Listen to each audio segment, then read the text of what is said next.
des viols, vous voyez. Tout ça, ce sont des incriminations, des actes que le législateur a condamnés.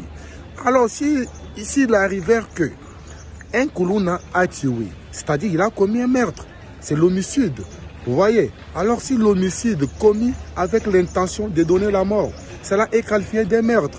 Alors, si quelqu'un a tué et qu'il se retrouve parmi les Koulouna et que le juge a pris la décision pour la peine de mort, parce que la peine, la pénalité pour le meurtre, c'est la peine de mort.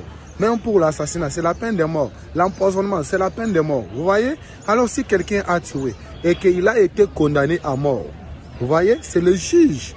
D'ailleurs, celui qui sollicite d'abord la peine de mort, c'est le ministère public.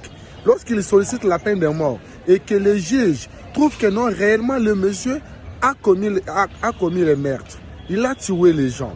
Il a fait souffrir les gens, la population.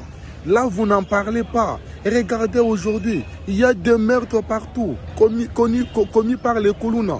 Vous voyez? Et que le juge a prononcé la peine de mort sur ce monsieur. Vous voyez? Mais ce n'est pas que non, lorsque le juge a prononcé la peine de mort, le monsieur sera exécuté du coup. Non. Il y a des voies de recours à suivre.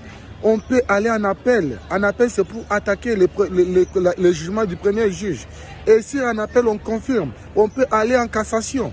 Vous voyez? Donc, il y a toute une procédure à suivre. Et que si toute cette voie de recours est franchie et qu'ils ont confirmé l'exécution de la peine de mort, donc, il reste encore une autre opportunité. On peut solliciter peut-être la grâce présidentielle. Et si le président n'a pas gracié, le ministre de la Justice, il vient pour